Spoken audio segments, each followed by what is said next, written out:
Welcome to Talking Giants, presented by SeatGeek. I'm your host, Bobby Skinner, here with my co-host, Justin Pennick. And we've got ourselves a mailbag pod. And we got to talk schedule release at the top. But good mailbag questions. Justin, how are you? Hey, Bobby Skinner. Always a fun day when the schedule comes out. I correctly said that the Giants will be playing the Panthers week 2 of the preseason. So the Talking Giants source game is still undefeated between you, myself, and Danny King. I would be lying to you if I said that I was thrilled with the actual schedule. It seems kind of brutal. I may even have some WFAN high-pitched complainy vibes, at least with the schedule coming out and how I feel about it. I think the NFL kind of screwed the Giants in favor of the Jets for a hot sec, but we'll talk about it. How are you? I'm good. At first it was reported, and all these reports were dead wrong, flat out wrong, that the Giants were going to be the first team ever to have 7 road games in the first 10 weeks of the season. Well, that's not true because the Commanders games that were reported were wrong and swapped. But we are the primetime Giants again. Giants get one winning season, and we are back on primetime. 4 of the first 6 games are primetime. Cowboys Week 1 is back. Cowboys Week 1 on Sunday Night Football is back, but it's in the Meadowlands. Week 3 at the 49ers, Thursday Night Football. Week 4 versus Seahawks, Monday Night Football, and then Week 6 at the Bills, Sunday Night Football. And then there's 3 Monday games in there included. We are the primetime Giants again. And then there's the Christmas Day Monday. It's not a Monday night game, but it's a Monday game on. Yeah. 3 Monday games. So it's 4 of the first 6 games of the season are on the road. Yep. And we're just on the road a lot, and it's a tough schedule. So we're not going to do the win-loss thing. We're trying to figure out dates. I wanted to have this done before this podcast on dates on when we're going to do stuff, but we just don't have those dates. I'm thinking about doing December 31st as my time to come up to MetLife Stadium, which is the Week 17 Rams game.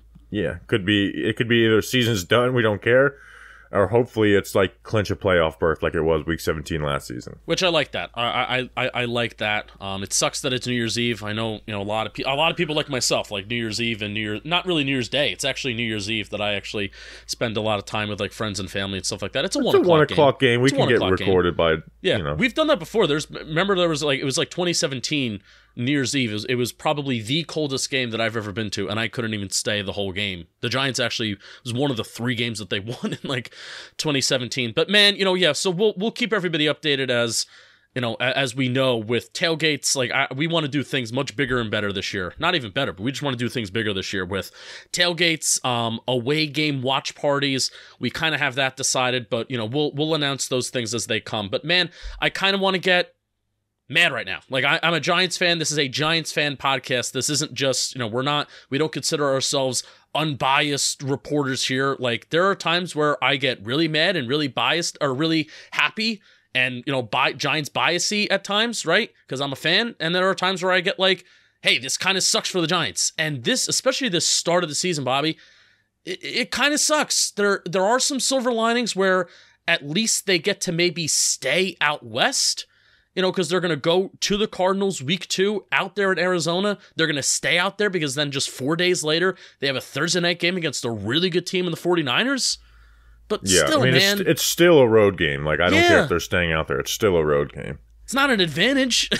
People are like, oh, it's a good thing. No, it ain't. It ain't really a good thing that that they can't go home for almost a whole week and a half. Whatever. Why are we the only team that gets our Monday Night Football games after our Thursday Night Football games? That every year that we've had Thursday Night Football, it's our Monday night games follow that.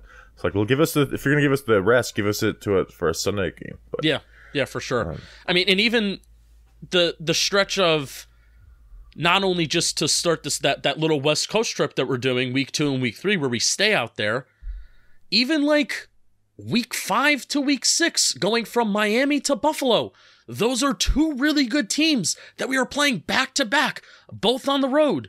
And now apparently because it would have been week 5, week 6, week 7 initially with the Commanders, but now it's Las Vegas on the road, at Dallas on the road, which Vegas is a countrywide trip. Dallas is basically half a country trip. And then you're still on the road week 11 against the Commanders. 2 divisional games thrown in there with Las Vegas is not a good team, but I don't think they're a bad, terrible team. It's not a cakewalk of a win. And then you have a divisional opponent at Dallas, which can't remember the last time that we even won in Dallas. And then even towards the end of the season, when you think that all these road games are done, it's week 15. We're at the Saints, at New Orleans with Derek Carr, which I don't think the Saints are a bad team. And then you're at the Eagles on Christmas Day. Back-to-back road games. I think this royally is a brutal, brutal schedule for the Giants this year. Yeah, every road game is like a back-to-back. It's followed by another road game. Every single three-peat. one. At Cardinals, at 49ers, at Dolphins, at Bills, consecutive weeks. Week 9, 10, 11, 3 consecutive home games. Week 15, week 16, at Saints, at Eagles. And now, granted, that means that, hey, that week 12 to week 14 range, right? Where you have home against the Pats, then you have a bye week 13, then you're home against the Packers. That's a nice little range, right? Week 17 against the Rams, week 18 against the Eagles. That's a nice little run, right? But still, man, these road games are just inevitably a lot tougher than these home games. Yeah, I mean, obviously we can't pick who the home and away teams are, and so they play home. So their first back-to-back home games are week 7 and 8, and then even the next one will be like Patriots Packers, but that's separated by a bye week, and then you finish the season with Rams Eagles. And their first home 1:00 game is week 7 against the Commanders. Yeah. First one of the season, first day game at home is week 7, so that'll be, maybe they'll flex those too. We are the primetime Giants though. Man, I'm mad and I hate the Jets. So this is a big Justin hates the Jets season. Their lease is up from MetLife at the end of the 2025 season. Move them to Morristown, move them to Queens. There were some Jets fans that found that tweet that I put out and said, yes, put us back in Queens where we belong and where they started. Okay, get out. I am done. I'm done. If the Jets and the Giants are going to simultaneously be somewhat good and relevant at the same time, and this is what's going to happen, where the Jets are just going to get all these home primetime games earlier in the year, and I get it, Aaron Rodgers is here, but this is brutal, because that's why. Because they want Aaron Rodgers at home in these early primetime games during the regular season, early in the season. That's why this is happening. We better beat the Jets then. You better take that game serious. Oh, I'm coming for. I wanted that to be week 1. I'm coming for blood against the Jets. Every game I'm coming for blood because I'm going to be mad. All right, let's get into our mailbag pod. Take it away, Steve. Mail time. Mail time. The mail's here. Come on. Bye, guys. Here's the mail, it never fails. It makes me want to wag my tail. When it comes, I want to wail.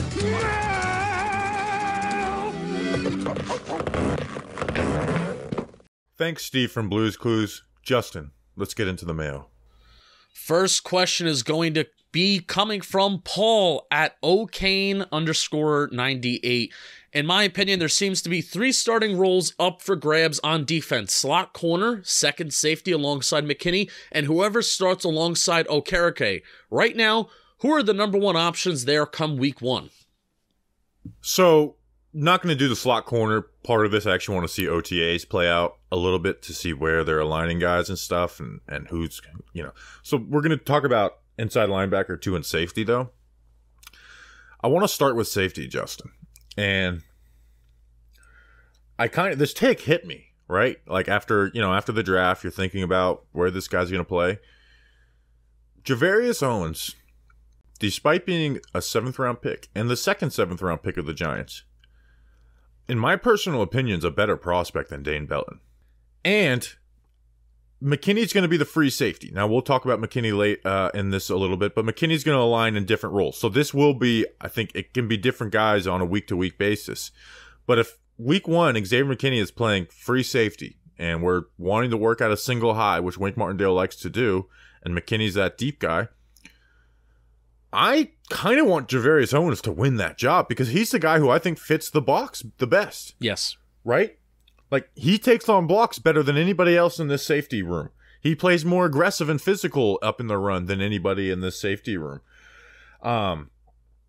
like I hate saying this about a 7th round pick, right? Because people get way too hyped about, your day 3 draft picks every year. But this is the proof of me saying that this day 3 made me feel amazing from this draft, is because I truly believe this, that like if we are playing someone who's going to be a box safety week 1 to start, I think Javarius Owens is going to be my guy, right? And we saw last year Darian Beavers was, the first linebacker off the bench after Blake and Tate Crowder, before Blake got cut and, Darian Beavers got injured, and he was taken in the 6th round, their last pick out of 11 picks. He was their last pick and was picked after Micah McFadden, who also plays the linebacker position. So I think maybe I'm crazy, but I'm kind of in on like, hey, if we need someone to play box safety, Javarius Owens might be that guy for me. Remind me of his size. Do we have that like on the top of our heads? I can look it up. Like I'm remembering Owens wore like number 2, so obviously you look smaller. He's also wearing a great number in 31 too this year for the Giants. So you'll look naturally bigger with 2 digits on your jersey. It's so weird how that's actually like true. It is true. 100% is true. I do think he's not like Peppers or Collins big, but he's like frame-wise not small. So he definitely can do it for sure. My brain didn't even go Owens, and that's such a good point. He's 6 foot, 195 pounds. Okay.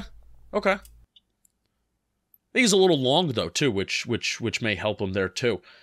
I do think, like, I am a firm believer in all 3 of these spots. I know we're not talking about slot corner, but I'm a big believer in these spots that we're talking about. Safety, linebacker, they should be rotational. I think each individual player in those spots has their fits and has their roles and spots in which they can thrive and help the team. I think Pinnock is kind of like an all-around guy. I love Pinnock. I really do love Pinnock. If I had to pick one guy at safety, it would be Jason Pinnock. But so Pinnock's the best all-around, but it's just they view him as a role to play opposite McKinney, where he was the fill-in for McKinney. Right, but that's what I was about to kind of go to. But Pinnock really kind of came in substantially a lot more when McKinney kind of went down, and also when Wink Martindale made a little bit of a change to play a lot more too high. So what is Wink Martindale's philosophy going to look like now that there's Bobby Okereke at linebacker, and now that they really beefed up the interior defensive line, so maybe the front 7 can stop the run a little bit more? Will they go back to playing single high safety, putting more guys in the box, getting more blitz heavy instead of dropping guys back into coverage? And I think they will. Like, that's what Wink Martindale wants to do at the end of the day. But like you said, I do agree. This is going to change throughout the season unless someone just solidifies themselves opposite McKinney. Because guess what? If we're using the game plan like we did versus the Panthers last year, where it's like we want McKinney down the box, covering the backs, covering tight ends, well, then Bobby McCain might have the best advantage to play that free safety role. Dane Belton's kind of in a weird spot where it's like he's probably the best like at just manning up on tight ends. Right. But he's not great in the box. So it's not I'm more excited about the safety opposite of McKinney than the next position we're going to talk about with inside linebacker too. Like, it's just more intriguing and more fun to me. But yeah, like Javarius Owens, man, I really think he can challenge to be a player like from the get go. Like, he is a solid player. He's got some stuff he's got to work through. But we're also, like, you go watch his film, we're not going to have him playing single high safety. Like, that's not the role he's going to play in the NFL. Also, who could slip into this conversation eventually? Maybe not right away. Trey Hawkins. I was going to ask you that. A lot of people have said that, like, in comments and stuff like that. Oh, Trey Hawkins can maybe move to safety. Trey Hawkins maybe to safety. I want to see what he looks like at corner. Yeah, he should start off at corner. Just develop his skills there, and if there's a move down the road to safety, let's do it. But yeah, he has the physicality to do it 100%. Yeah, so yeah, safety is so wide open that you really have there's no like leading, like this is the favorite. Like, I guess the favorite would probably be Pinnock, right? Yeah, 100%. But like I said, I think all these guys, depending on the game, depending on the matchup, depending on what you're asking Xavier McKinney to do, he should be the lead catalyst. Like, Xavier McKinney, what you want him to do and how you want Xavier McKinney to attack that given week, that should therefore be deciding who is playing next to him, who's playing behind him, who's playing alongside of him. That, I think, is the main kind of lead catalyst here of what the number 2 or number 3 safety looks like at times too, since we do know, now that the league is changing, we're passing more. We want more safeties on the out there on the field. Yep, agreed. Safety, I also believe you mentioned it too about linebackers. We have a question even a little later about positions of need that people aren't talking about, like going into maybe like next offseason. I think safety is a much, I feel a lot more confident with the safeties that we have on the roster compared to the linebackers on the roster right now. Me too, because you kind of have guys who can fit specific instances who could play. Bobby McKinney started for the Commanders last year, played more of a nickel role for them last season. But yeah, I do too. I don't feel good about it, but that's why. Let's talk about inside linebacker too. Yeah, there's no fun answer for inside linebacker too, and that means there's no good answer. Like Beavers is coming off of a torn ACL, and while he could turn into a solid player, I'm telling you, we are overrating that one preseason game he played. That's as a fan base, we are overrating that. Austin Calitro played really well in that game. I thought Mike McFadden looked better in that game, but he didn't have the tackle for a loss on the screenplay that Beavers did, which popped off a little more. But all those guys played, and linebackers have a tendency to play well in the preseason because it's very simplified for them. So they're not throwing anything crazy at you in the run game. And your coverage responsibilities are simple too. You're basically just spot dropping. McFadden is probably who I would want to do it because you see some ability there, but also McFadden lost his job to Jared Davis for the playoffs, and kind of rightfully so. And Jared Davis is obviously still on this roster. I would love for it to be Beavers, but coming off of a torn ACL, I don't know if I can comment. I mean, this is as much Bobby Okereke, great improvement, but inside linebacker too there's no good answer for that. And we were hoping they might add somebody in the draft. They weren't able to do that, and here we are with Darian Beavers, Micah McFadden, and Jared Davis. Like Deontay Johnson, we talked about it on the UDFA episode. I might talk about him later in this podcast. Like, he's got just as good a shot as anybody. Yeah, he really does. I was recently looking through.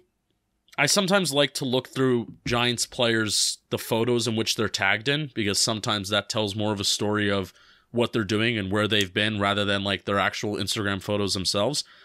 Micah McFadden has gone through like a major 2-month body transformation where he was pretty kind of yoked to begin with, but now he's like cut and he's even more yoked than he was. So maybe we'll see a lighter, faster Micah McFadden during camp. That's at least the goal when you do that, right?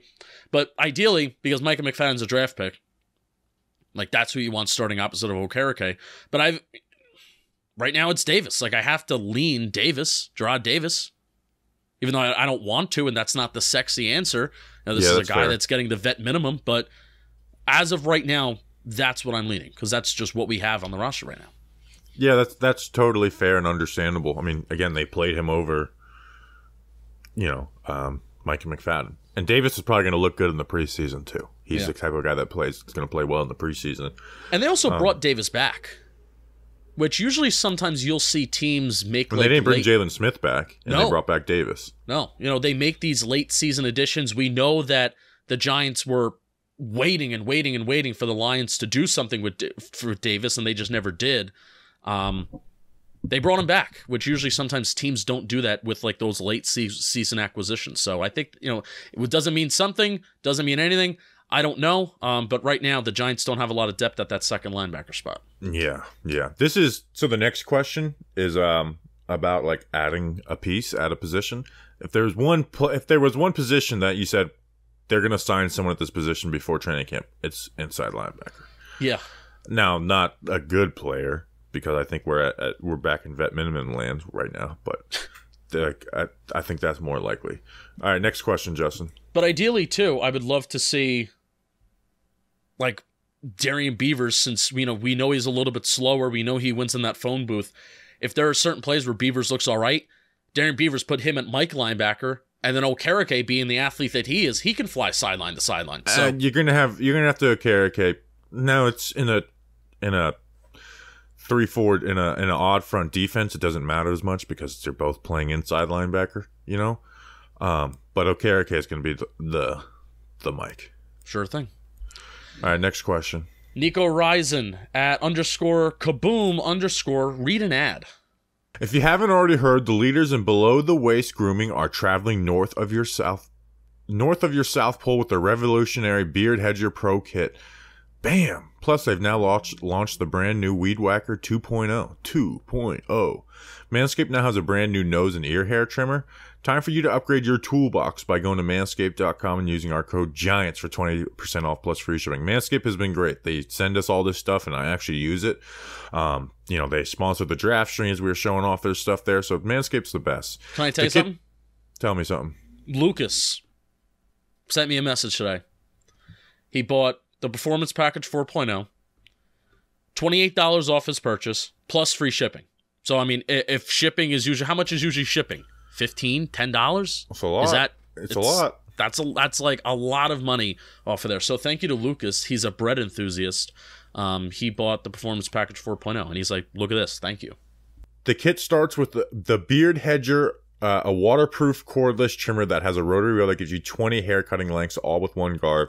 So no more messy drawers full of extra add-ons. The waterproof thing is huge. Yes. The Pro Kit also comes with beard shampoo and conditioner, Manscaped's beard oil, and cap it off with the Beard Balm. Bomb. The Pro Beard Kit also comes with the 3 free gifts, a beard brush, comb, and scissors to ensure your beard is ready to impress. So get 20% off and free shipping with our code GIANTS at manscaped.com. Always use the right tools for the job with Manscaped. You'll be glad you did. All right, next question. That's your favorite game to play on an airplane, actually. Not publicly saying that. Not publicly saying that. Mark Scott, real name no gimmicks, at mscott4985. Do you think that's his real name? Mark Scott, real name no gimmicks. I think real name no gimmicks is a part of his real birth name, actually. With Sexy Dexy's new deal, do you think the Giants can grab a free agent edge pass rusher to join the rotation? Not the names that everyone wants to hear, which are Leonard Floyd, Frank Clark, and Yannick Ngakoue. No. Ngakoue could be a maybe because Ngakoue still is only 28 years old this season, and he had 9.5 sacks, 16 QB hits, and 27 pressures last year. UPS is here. And he just ran into the mirror on my truck. What's up, UPS? You people suck. That's what it stands for. Shout out Ross Chastain's. See ya. Shout out Ross Chastain's throwback scheme. Dale Jarrett. All right. Yannick Ngakoue has been good. Wink added. The Ravens traded for him in 2020 under Wink Martindale, so you know that there's a like there with Wink Martindale. So Yannick is the only one I would say because you can get him on a more. My God, dude, UPS, just leave the box and go. You don't need the freaking scream. Yannick Ngakoue is the one where you can get him on more than a 1-year deal. But Leonard Floyd has been thrown out there, and I was talking about this with NYG Daily on the live stream the other day. Leonard Floyd is not coming for cheap. No. We just signed Ashawn Robinson to a pretty expensive deal and had to add void years. Leonard Floyd, coming off of, he got the 4-year, $64 million contract, right? The year before last offseason, right? And then the Rams cut him. Well, he must have sucked, right? Nope, his numbers were just as good. They were better than in 2021. He had 9 sacks, 31 pressures, 22 QB hits, 10 tackles for loss. His numbers last year were better than the numbers that got him the 4-year, $64 million contract. The reason that Leonard Floyd is still available is because he's holding out for money. He is not going anywhere for cheap. So I think he's someone who's watching how camp goes out, waiting for an injury, and then go sign somewhere, and it's not going to be for cheap. It could be for a 1-year deal, but it's not going to be for cheap.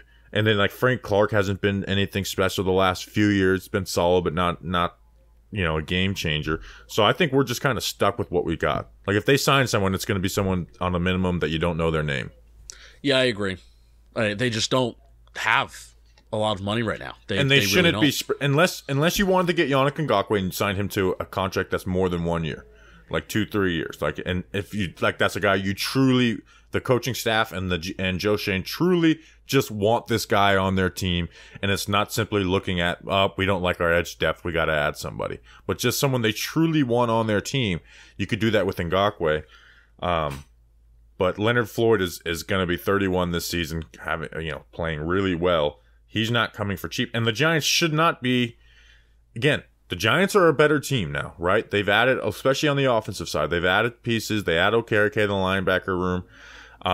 But they also, again, we are not in a Super Bowl window, despite the fact that I had a dream that the Giants went to the Super Bowl this year last night. They're not. This is not a Super Bowl year, so they shouldn't be making moves. This is the year we get to the Super Bowl. Where were you? What were you doing? I don't know. I just remember, it was weird. I think it might have been last Super Bowl, because I remember like at the trade deadline being like, I'm not making any trades. We're not winning the Super Bowl this year. And people being like, you look what you said. And I was like, yeah, but we still won it without making the trades. Okay. So like we're both right and wrong. Yannick Ngakoue was part of the Ravens. They traded for him for 9 games, 3 sacks, 3 QB hits, 2 tackles for loss. So not great. I think also the Giants are embracing. Wink Martindale was asked about this recently, about how like not a lot of his pass rushers have had like 10 sack seasons, and like these especially the edge rushers specifically, insane sack seasons with insane production, right? I think they're embracing that, and I think they're embracing that, hey, we kind of got what we got, and we have the horses to get by and to operate the scheme in which it needs to be operated. Yeah, and again, is the third edge rusher a big need for the Giants? Yes. Like, they weren't able to come out of the draft with one. Oshane Ximines was signed right after because they weren't able to come out of the draft with one. They shouldn't be. You just signed Ashawn Robinson to help stop the run and added void money. Like, you're going to be paying even some of that money in 2025. Or 2026 too, I think. Like, less than $1 million. But still, I don't want to do that with anybody else. Yeah, you have 2 good starters there. Granted, Azeez is injury prone. You got a run defender in Jahad Ward. You kind of got to live with what you got for this season. Yeah, let's invest. That's actually a good point too, where the Giants have a 1st-round pick, they have a top 5 pick in Kayvon Thibodeau, and they have a high 2nd-round pick in Azeez Ojulari. Granted, injury prone, but invest in them. Like, let those guys freaking do their jobs and see if they're worth it. Yeah, and they are. If they can stay healthy, they are worth it. At least Kayvon's going to be a good player. We don't know if he's going to live up to the top 5 hype, but I'm confident that he's going to be a good player in the league. You kind of got to live with what you got, and we're going to have bad edge depth this year, like we did last season. Do they still need to create money in some sort of way? They don't necessarily have to, but you could see them probably doing it. Like right now, it seems we still don't have the full exact details on Dexter Lawrence. There's numbers out there, but you don't have the full exact details. But they have right now about $5 million. They have about 3.6 to like $4.5 million. Correct me if I'm wrong on this research, Rick. And then if they cut a guy like Darnay, I think they have enough money to finagle to get through the season. It's certainly more than last year, and they still made good enough moves last year, even though they did, they said that they wanted to make other moves last year, but they just couldn't financially. So it's still tight. Not as tight as last year, but just if you don't, I would hate, like, if and I hope they're not operating like this. This is the big hope. Don't extend Saquon Barkley because you feel like you need to get through this year cap-wise. No, they won't do that. If they extend Saquon Barkley, it's because they want to extend Saquon Barkley. It's not going to be because of cap issues. All right. Next question. Top G27 at Polyworld. Are you guys concerned that Joe Schoen drafted players that are scheme specific, especially for defense? Is the defense going to be okay when Wink leaves, or do we have to start over? Thank you. I have something on this. Do you think any of the picks have been like these guys? Like Deontay, is Deontay Banks a scheme fit with the way that he can play man coverage? Yes, but it's the other way around, where it's like this guy's a zone corner, you can't really put him in man. Man corners can play zone coverage, and Banks was fine in zone coverage. Now, if we're playing in a Patrick Graham zone defense where you're rotating a bunch of stuff and doing stuff, will Banks be able to do that right away? I don't know. But if he's smart, tough, and dependable, and that's your mantra, and you pick this guy in the first round, he sure as hell better be able to pick that stuff up eventually. So I mean, I go through it. I don't, and we'll go offense too. Like, I don't view any as like, oh, these are scheme fits. Like JMS, he's just the best center. Like, just regardless of what scheme you're in. That was a pick that went away from from some trends. Jalen Hyatt, speed translates and needs to be a better route runner, but that is like most schemes, and mostly this scheme too. Like, the thing he needs to improve on is the thing that's most important in this scheme. Eric Gray fits whatever. Trey Hawkins is just a ball of clay, and Javarius Owens is versatile. Like, so I don't view any of these picks as like these guys are fit specifically for Wink, for this scheme. You take Joey Porter, I think that is a fit for Joey Porter Jr. would have been one where it's like you kind of got to be a press man, cover 3 sideline guy. Yeah, for sure. So I actually went back because I know for a fact I talked about this in my introduction to Joe Schoen video. I grabbed this screenshot, and this is from Joe Schoen. A reporter asked him, "What's your philosophy when it comes to scouting players?" Shane, Coach Parcells told me one time, coaches are going to come and go, so you'd better find out what type of players you like and go get those type of players. Because we may have success and Brian Dable or Leslie Frazier are coordinators here, but if they had a certain type of player that they like, only fit their scheme, and then they leave, now you've got the player who was pigeonholed into that scheme. It's the versatility you're looking for. Like, okay, we're a press man. Well, I want corners that can play press and off, et cetera, et cetera. And a lot of times you hear Joe Schoen talk about this too this offseason, where it's a process of, if the front office likes a specific player, they need to convince the coaching staff to also kind of buy into that player, where it's it's kind of like a presentation, and I'm gonna convince you to see what I'm kind of seeing here. So there is good communication of what the coaches want and what the front office wants, but I really like how Joe Schoen says it's kind of like it's on us as the front office to see how a player can fit a certain scheme, but then also get the coaches to buy into that player. Because if you draft a player, let's just say Joe Schoen drafts a player that Wink Martindale hates, well, you're not doing anybody any favors there. Because then the coach is just going to hate the player, not going to play the player, and not put the player in a position to succeed. Yeah, which is like DeAndre Baker. Yes. I mean, the rumor was James Betcher couldn't stand DeAndre Baker, didn't like the pick. Yeah. But also James Betcher was like a media... Darling. What's the word? Yeah, he was very much like feeding the media a lot of stuff. But I think the biggest theme of this last 2 years, it's obviously, we have a question on this later too with top 30 visits, but really the biggest theme, especially with day 1 and day 2, athletes. Like, Joe Schoen wants athletes on this team. He wants guys that are fast. He wants guys that can move. And I think that's where the league is trending. That's where NFL players, as players are coming up through the ranks. You're ruining the final question. I know, but it's hitting me now though. But the training programs, the guys are eating better, they're training better, they're getting faster, they're not getting slower. Even the big guys, right? Even the big guys up front. That's what Joe Schoen's looking for, and I think that's kind of I think that doesn't necessarily need to be pigeonholed to a scheme. An athlete is an athlete, and specifically to Deonte Banks, like. The stuff he needs to get better at is the stuff he needs to be able to live down, to be good down the down as a man corner. Yeah. Right? Like those are what Deonte Banks' issues are right now, is like, yeah, there's great man coverage reps, but there's also some issues there. That is like, you got to be good corners, a position where you can't have bad plays. Right? So it's, I don't view any of these draft picks and went, like, oh, that guy's a scheme fit, it makes sense type guy.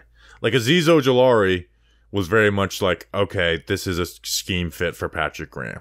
Like they're like the Giants were drafting outside linebackers who need to be scheme fits for Patrick Graham when he was there.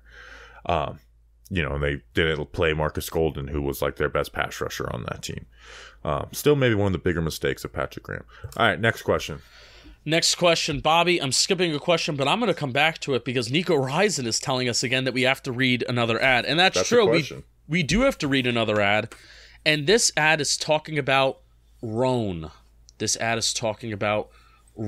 Whether you're traveling, commuting, or training, Roan has got everything that you need. And I have a lot of difficulty sometimes finding out what to wear, what fits me, especially if I'm traveling. I don't want to dress like a bum if I'm traveling, but I also don't want to dress too fancy if I'm traveling.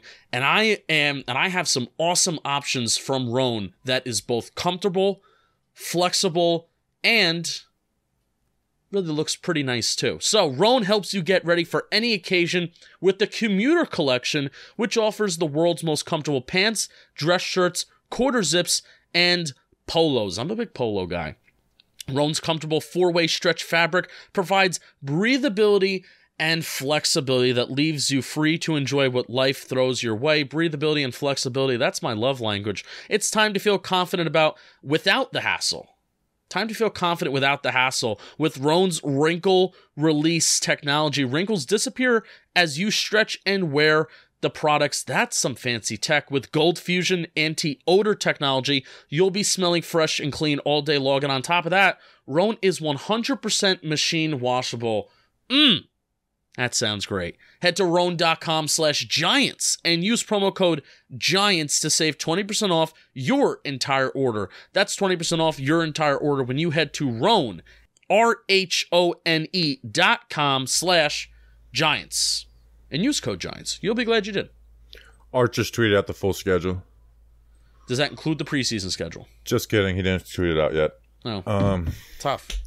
Look at you all invested to make sure you weren't wrong on your sources for the preseason. I kind of am. I'm kind of sweating on that. Everybody knows already by the time they're listening to this. You better not be the first person of Talking Giants to have a source tweet and it be wrong. So. I know.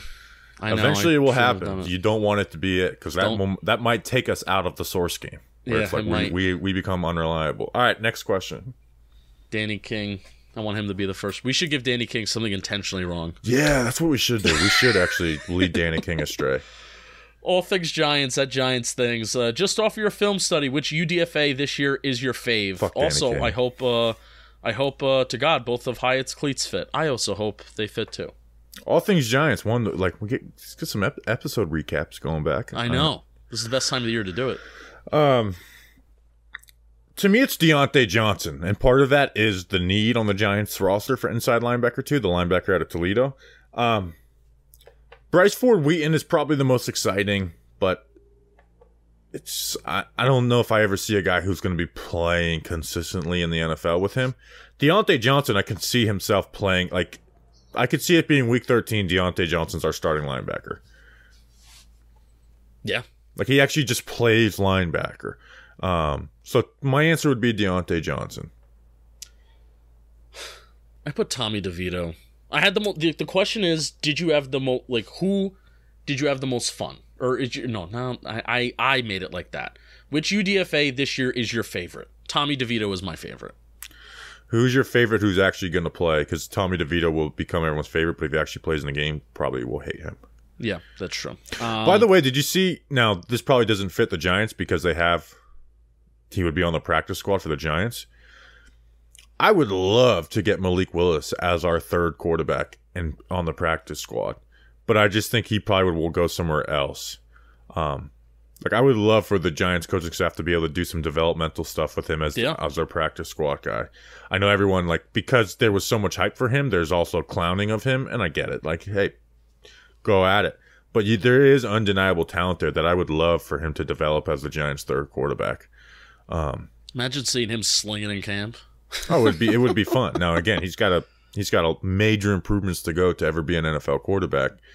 But I would love for this coaching staff. Now, this coaching staff wouldn't be making it their sole duty of developing Malik Willis. He'd be mostly doing scout team stuff in the regular season. But I would love for him to be the third quarterback.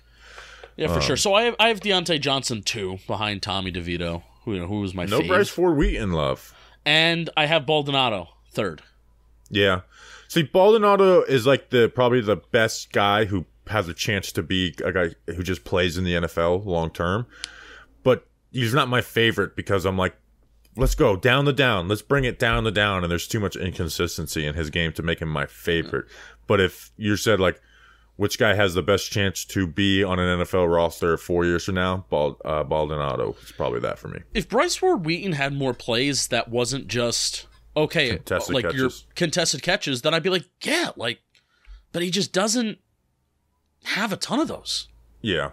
Yeah, there's really nothing down the field where he's getting separation. Like, great, I love that you run that 40 time that's like insanely fast, but where does it show up in how you play football?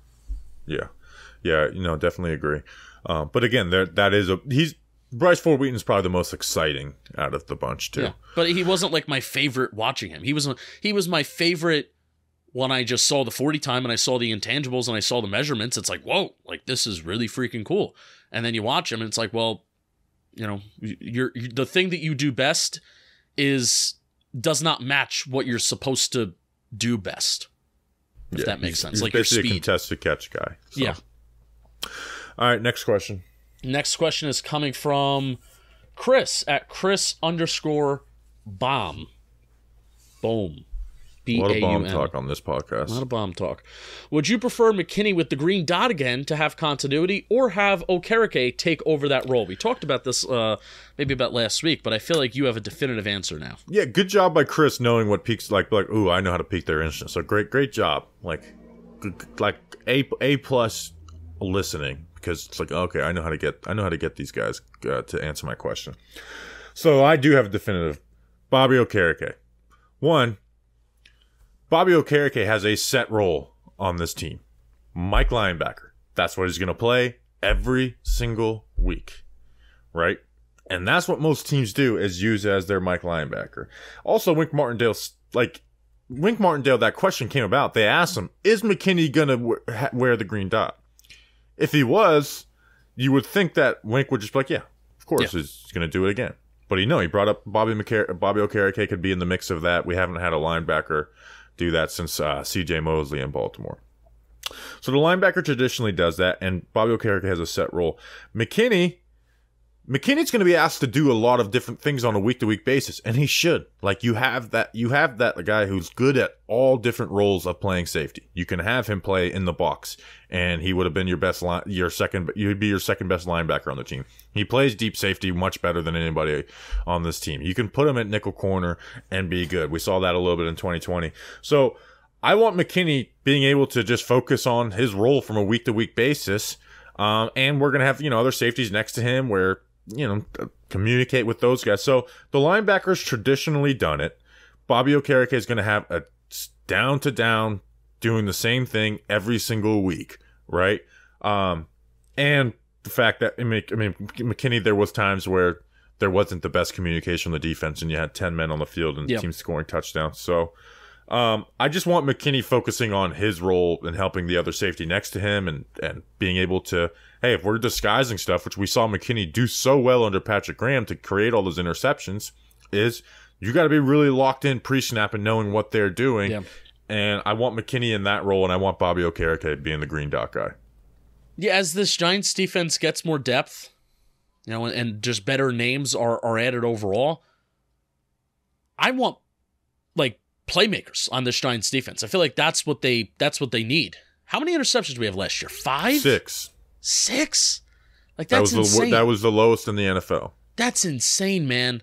And I agree with you, man. I want McKinney running around the field. I want him everywhere, and I'm challenging McKinney. I understand you're not in the same scheme as Patrick Graham's, where those interceptions can maybe come a little bit more organically to you because you have the half field responsibilities. But whether it's you're covering tight ends, you're covering running backs, tackles, pass deflections, interceptions, like, that's my challenge to Xavier McKinney this year, because this is a big year for Xavier McKinney.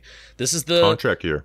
His paycheck and his money will not be as much as he thought it was after 2020 if he has a similar type of year as he did last year. Obviously, sans missing games. So my challenge to McKinney is to go out there and make more plays, be more of a playmaker, find a way to do it.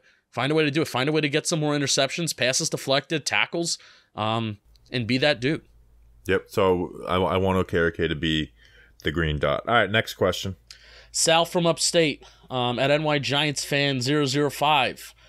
What's a position that no one's talking about that could be a need next offseason? My brain went to a dark place with this question. Go for it. Right tackle. Oh God, don't do that.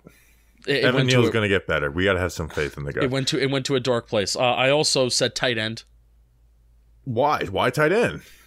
I hate your answers. My brain went to a really dark place. But even if Waller gets hurt for the year, you still have Daniel Bellinger. That's not a huge position.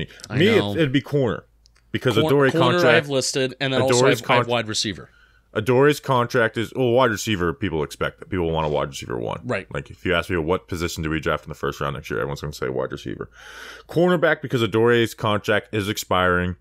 He'll be 29 next season, and he gets injured every single year. It sucks he got injured on the punt return this year, but he has gotten injured every single year. And then D-line, right? I mean, Leonard Williams and Ashawn Robinson both are not signed on until for 2024. You have Dexter Lawrence. Rakeem Nunez-Roches, if he's your second defensive lineman, that's an issue. So the ones that people aren't talking about to me would be D-line and cornerback. And I also put in interior linebacker, but I feel like people are talking about that. Yes, people are talking about that. So okay. I went D-line and corner as ones that people aren't really talking about. All right, last question, Justin. Last question coming from Glock Roach, our friend Glock Roach. Other than the top 30 visits guys being high on their board, what have you learned about Joe Schoen after his draft and some trends? So Justin basically answered this earlier, but multiple athletes. Deontay Banks, Jalen Hyatt, Trey Hawkins. Like those are guys who have things that they need to be figured out about their games, but they are great athletes, and good size. I put this as a question. Did we learn anything from the trades? The only thing I would say is because last year, when people say process, they always talk about trading down, like process. And we saw that in year one. This year we traded up. I kind of like that in the sense that, like the Colts in 2018 had one of the best trade downs ever. Get Quentin Nelson and all those other picks. The next year in 2019, the Colts got a little too cute with it, and they kept trading down. I remember this specifically, like watching this with my good friend Zach, who did Simple Man Radio with the Colts, and I was like, I feel like you guys are getting a little too cute with this. You keep trading down, like you trade out of the first round, then you trade down the second round, where it's like you got to get good players, and you need early picks to get great players. So again, I would have been fine if they would have traded down, but so you see that they're not like stuck in like, this is what we do. We trade down, never trade up. So if they identify a guy, they're going to go and get him. And they're not